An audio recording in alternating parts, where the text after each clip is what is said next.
Hello everyone, welcome to my channel. तो এটা আমাদের CSS grid related 13 number tutorial. এই টিউটোরিয়ালে আমি আপনাদের সাথে কথা বলবো যে CSS গ্রিড ফিট কন্টেন্ট কি এবং এটা কিভাবে কাজ করে। তো চলুন শুরু করা যাক।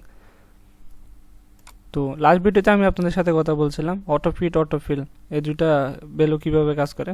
তো আপনারা যদি টিউটোরিয়ালটা না দেখে থাকেন অবশ্যই দেখে নেবেন। ওকে, তো আজকে আমি দেখাবো যে ফিট কন্টেন্টটা কিভাবে কাজ করে। তো ফিট কন্টেন্ট মূলত আমাদের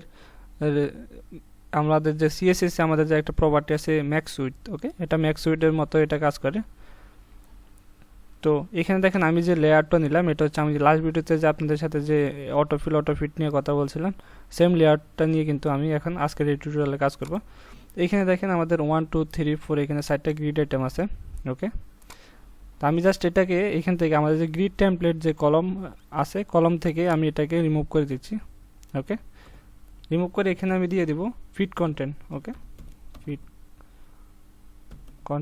ফিট কন্টেন্ট আমি এখানে দিয়ে দিব 150 পিক্সেল। ওকে, আরও একটা ফিট কন্টেন্ট দিয়ে দিব। ওকে, ফিট কন্টেন্ট এখানে দিয়ে দেব সাপোজ 200 পিক্সেল। ওকে, তারপরে বাকি যেটা থাকবে এটা হচ্ছে আমাদের 1FR। ফাইলটাকে সেভ করে নিলাম, ব্রাউজার ওপেন করার পরে এখন দেখেন আমাদের এখানে কিন্তু আমরা ইউজ করছি 150 এবং এখানে 250 পিক্সেল, বাট এইটা আমাদের কন্টেন্টের হিসাবে কিন্তু আমাদের গ্রিড আইটেমটা তৈরি হয়ে গেছে। আর এটা 1FR, এটা হচ্ছে আমাদের ডিফল্ট যে স্পেসটা থাকবে এটা নিয়ে নেবে। ওকে, তো এখন যদি আমি এখানে কোনো কন্টেন্ট অ্যাড করি, সাপোজ আমি এখান থেকে কন্টেন্টটাকে অ্যাড করে দিব এখানে। তো আমাদের যে প্রথম যে গ্রিড আইটেমটা আছে এটার ভিতরে আমি অ্যাড করে দিলাম। ওকে, এখন দেখেন এটা ওভারফ্লো হয়ে গেছে, জাস্ট ওইটা নিয়ে আমি পরে কথা বলতেছি। এখন আমাদের যে উইডটা আছে উইডটা কিন্তু আমাদের এখানে 150 পিক্সেল। আপনারা যদি আমি আপনাদেরকে ইনএক্সপেক্ট করি এখানে দেখাচ্ছি, যখন আমি এটার উপর হভার করব আপনারা দেখেন এখানে ফার্স্ট লাইনে আমরা এখানে দেখতে পাচ্ছি 150 পিক্সেল আমাদের উইড এবং হাইটটা 100 পিক্সেল। ওকে, তো এখানে উইডটা কিন্তু আমাদের 150 পিক্সেল চলে আসছে। তো সেমভাবে আমি যদি আমাদের যে দ্বিতীয় নাম্বার যে আমাদের গ্রিড আইটেমটা আছে এখানে যদি আমি পেস্ট করে দিই এবং সেভ করে দিলাম, রিপ্লেস করার পরে এখন যদি আমি সেম এখানে দ্বিতীয়টা ব্যবহার করি, আপনারা যদি লক্ষ্য করেন ফার্স্ট লাইনটাতে আমাদের ডিভ আইটেম 2তে এখানে 200 পিক্সেল আর এবং আমাদের যে হাইটটা আছে এটা 100 পিক্সেল চলে আসছে। ওকে, তো এখানে এটা হচ্ছে আমাদের ম্যাক্সিমাম যে আমাদের উইডটা হবে এটা হবে 150 পিক্সেল এবং 200 পিক্সেল। ওকে, যেটা আমরা CSS আমরা যে ম্যাক্স উইডে ইউজ করতাম। ওকে, তো এইভাবে আপনারা ইউজ করতে পারবেন যে আপনাদের ম্যাক্সিমাম আপনাদের ডিপ বক্সটা আমরা অনেক সময় ইমেজ গ্যালারি তৈরি করি সেই সময় এটা আমাদের আসলে বেশিরভাগ আমরা ইউজ করতে পারি। ওকে, তো এখানে আমরা নিচেও ইউজ করতে পারি। সাপোজ আমি এখানে নিচে দিয়ে দিব,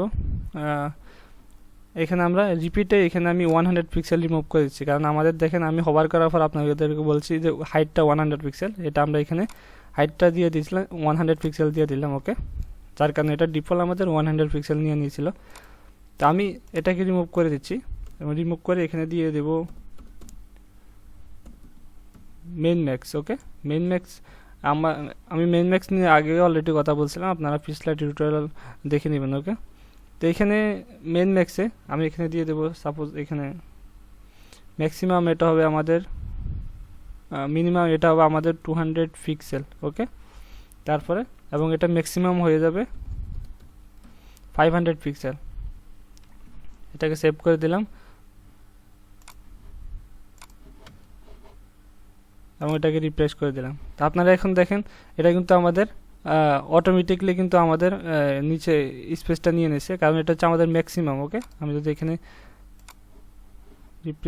ইনএক্সপেক্ট করি এবং এটার উপর হভার করি তাহলে আপনারা এটা দেখেন এটার ফার্স্ট লাইনে আপনারা লাস্টটা দেখবেন এটার কিন্তু হাইটটা হয়ে গেছে 500 পিক্সেল। ওকে, তার মানে এটা হচ্ছে আমাদের মিনিমাম এবং ম্যাক্সিমাম এটা আমাদের কন্টেন্টের হিসাবে কাজ করবে। ওকে, মিনিমাম এখানে আমি ম্যাক্সিমাম দিয়ে দিছি 500 পিক্সেল। তো আপনারা চাইলে এখানে 1FRও দিয়ে দিতে পারেন, সাপোজ 1FR।